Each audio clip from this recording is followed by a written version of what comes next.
안녕하세요. 18.5도입니다. 밤빛꽃이 4회까지 방송됐습니다. 이한이의 매력이 보통이 아니네요. 공기 반 소리 반이 아니라 공기 반 연기 반이라고 할 수 있겠네요. 이제 워밍업이 끝났으니 서서히 비밀스러운 인물들의 서사도 드러나기 시작했습니다. 그리고 우리의 매력적인 과부 여화가 지금은 아주 해맑은 모습을 보여주는데, 그만큼 드라마의 이야기가 절정을 향해 가면 묵직한 모습도 진중한 모습도 보여주지 않을까 싶은데요. 지금은 이한이가 개인적으로 하찮은 복면 수준에서 열심히 다른 사람을 돕고 있지만 구조적인 거학 앞에서 좌절을 할 수밖에 없겠죠. 그 한계 지점에서 수호와 손을 잡고 로맨스도 발전하고 이야기도 더 발전이 될 것 같습니다. 자, 이번 영상은 로맨스 이야기를 하려고 합니다. 연애죠. 남녀 상열지사입니다. 여러 인물들의 썸이 감지가 되고 있는데요. 드라마에서 썸이나 로맨스야 당연히 있는 건데, 밤에 피는 꽃, 밤빛꽃에는 의미가 있습니다.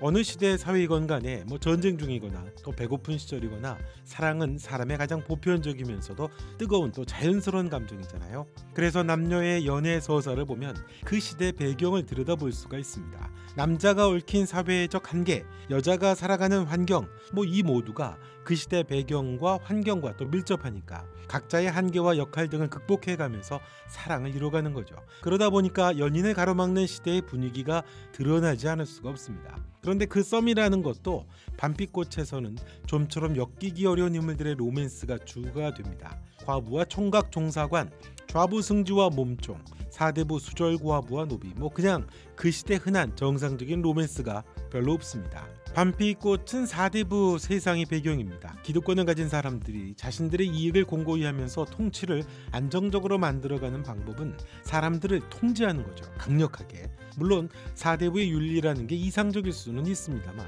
사람이 하는 일이니 그게 오염되고 뒤틀어지고 특정한 계층을 위해 악용되기가 쉽습니다. 정말 소수만을 위한, 권력자들을 위한 가치가 규범이 되겠죠. 밤빛꽃은 그런 세상에서 신음하는 백성들의 이야기, 그러니까 그 부작용으로 인해서 망가져가는 조선사회가 배경입니다. 사람의 자유로운 감정을 통제하는 건 권력을 안정적으로 유지할 수 있는 중요한 방법 중에 하나죠. 사대부는 반상의 엄한 규범을 지키고 백성이 조종을 두려워하는 사회가 이상적인 사회라고 보고 있습니다. 그러니까 연료문이야말로 백성을 통제하고 권력을 지키는 아주 대표적인 통치 방식 중에 하나라고 볼 수 있겠죠. 그런데 사람들의 자유로운 사랑의 감정 안에는 각자의 한계를 넘으려는 갈망이 있고 또 부딪힘이 있고 권력을 향한 저항이 있거든요.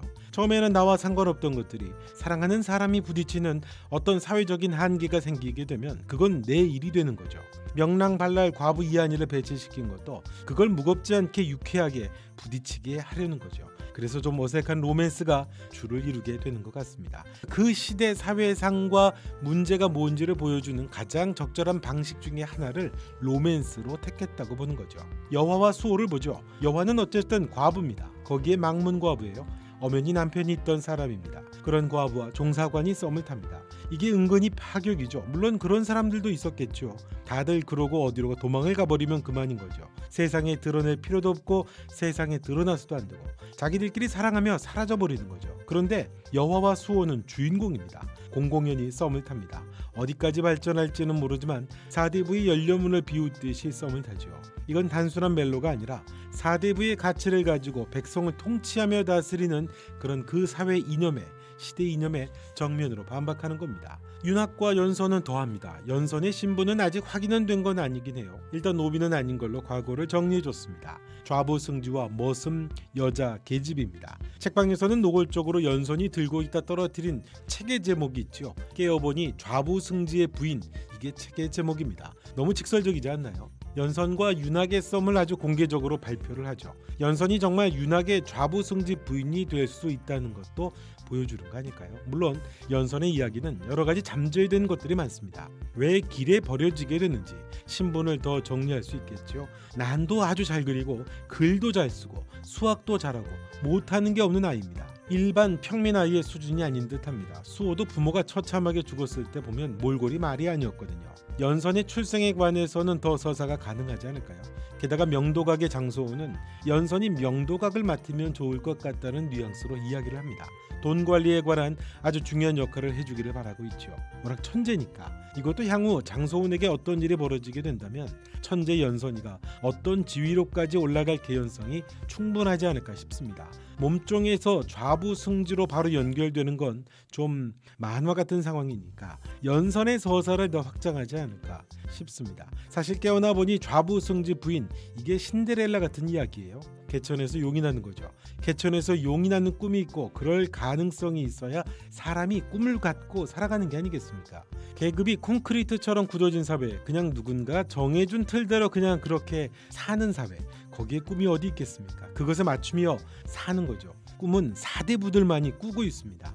자신들의 이익을 위해 자신들만의 꿈을 꾸는 사회에서 규학과 연선의 썸은 그냥 모두가 자연스럽게 원하는 꿈을 꾸는 걸 의미하는 거고 또 대표한다고 볼 수가 있죠.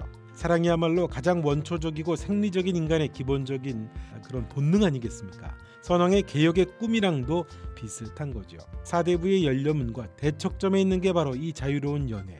그래서 이 드라마에서 로맨스가 중요한 겁니다. 오난경의 어머니가 3년 과부이다가 노비와 사랑을 했다는 것도 비슷하죠. 그토록 경멸을 받았지만 아무튼 신분을 뛰어넘는 그런 원초적인 사랑을 한 겁니다. 열려문의 유력한 후보자 이조판서의 5년차 과부 며느리의 일탈도 그렇게 보겠죠. 그 시대에 대한 조롱에 가깝다고 볼 수 있습니다. 열려문이라고 하는 꿈, 그건 사대부 부인들의 꿈이죠. 가문을 드높이는 자신들의 꿈이지 당사자들과는 아무런 상관이 없는 그런 꿈입니다. 심지어는 그 사대부의 꿈을 위해서 수절과부인 며느리가 스스로 목숨까지 버리기를 강요하고 있습니다.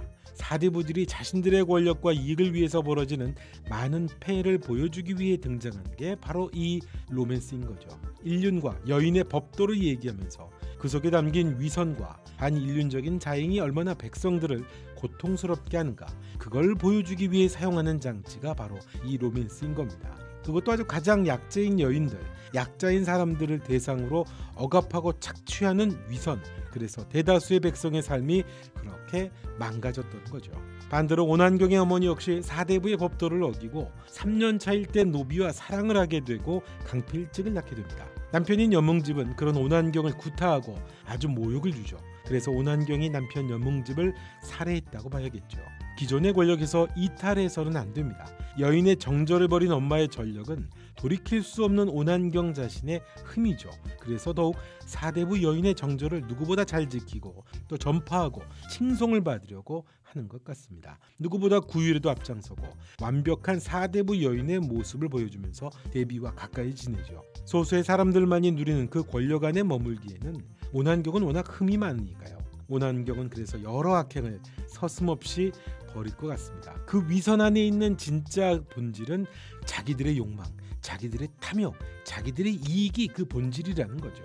그게 권력을 가진 사대부들의 민낯이라는 걸 보여주는 겁니다. 그래서 밤빛꽃에서 로맨스는 알콩달콩한 맛만 있는 게 아니죠. 좌의정이 만든 사대부 세상과 충돌하는 의미로 이 로맨스가 사용되는 겁니다. 가장 원초적인 사람을 사랑하는 그 의미조차 강력하게 통제되는, 그리고 자신들의 탐욕에 빠져가는 통치자들의 위선, 그것을 유쾌하고 명랑발랄하게 이한이가 부딪혀 가면서 이야기를 끌고 가는 거죠.